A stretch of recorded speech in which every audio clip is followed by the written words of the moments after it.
Saturday, November 22, 2014. This is Mercedes Diesel Guy, and this is my 1998 Volvo V70. So, I'm going to get started now.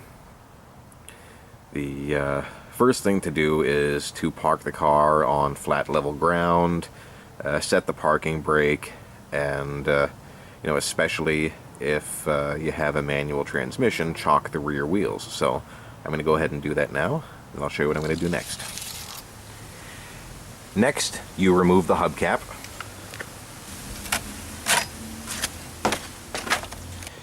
And after the hubcap is removed, you need to do two things.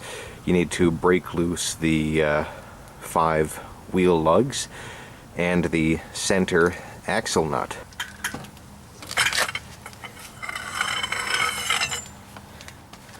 Okay, good thing I had the cheater bar. I don't think I would have been able to do that otherwise. So now I'm going to use my So now I'm going to use my 19mm socket and just break loose the lug bolts.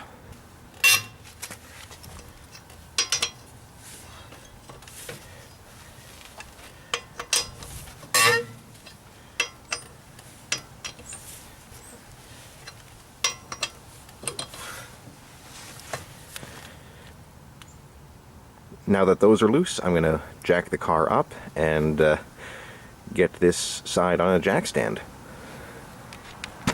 Okay, I have the car supported by 2 jack stands now, one under the rocker panel, one under a point that connects the suspension to the body, and I actually also have the jack still in place, but there's no weight on it anymore. It's really in there more of as a just in case kind of thing. So now I'm going to remove the wheel. Next, I'm going to remove the axle nut. So let me go ahead and do that. Okay, I have the axle nut off now, and just wanted to show you here the torn CV boot. And I don't know exactly how long it's been like. Basically, I want to get the steering knuckle to the point where I can remove the axle from it, which means I have to loosen some suspension parts. I'm actually going to try to skimp on a couple of things so I don't have to take too much apart. First, I'm going to unplug the ABS wheel speed sensor here and move that out of the way. And then what I'm going to do is remove the control arm bolts and drop the control arm, which hopefully will give me enough space here to to get the axle out. So I am going to go ahead and do that. I'm actually going to jack up the control arm on the bottom here first to load the suspension, because when I reinstall the bolts, that's what I'll have to do in order to save wear on the bushings. So I am going to unplug that sensor and drop the control arm now, then I'll show you what I'm going to do next.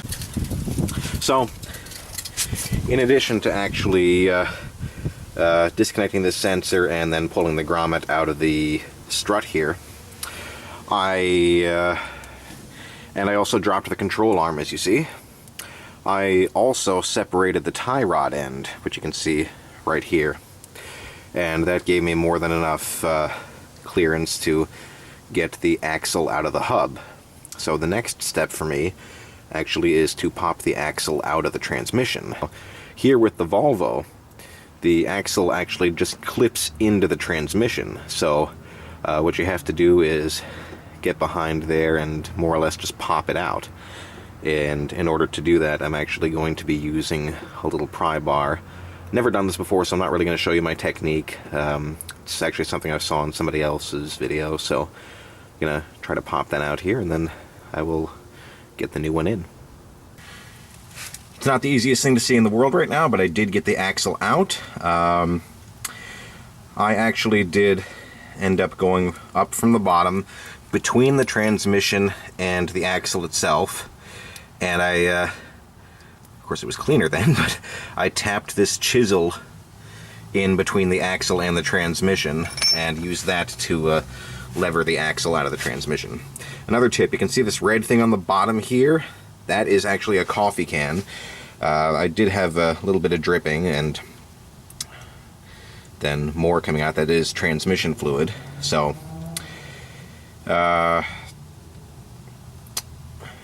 basically, I would recommend before you pop it out, get a coffee can under there, and once you have the new axle in, measure the amount of transmission fluid that came out, and then put that much back into the transmission. Simple enough.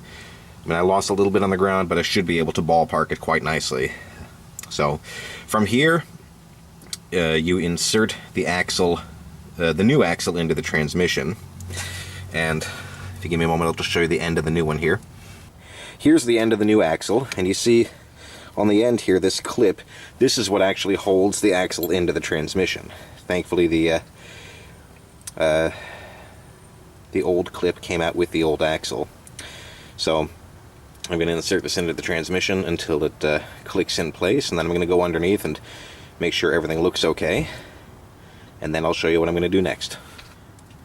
Okay, I have the new axle in, and it is clicked in place, and thankfully it was significantly easier to get the new axle in. So I'm just going to continue reassembling now, and the first thing I need to do is to insert the axle here into the hub.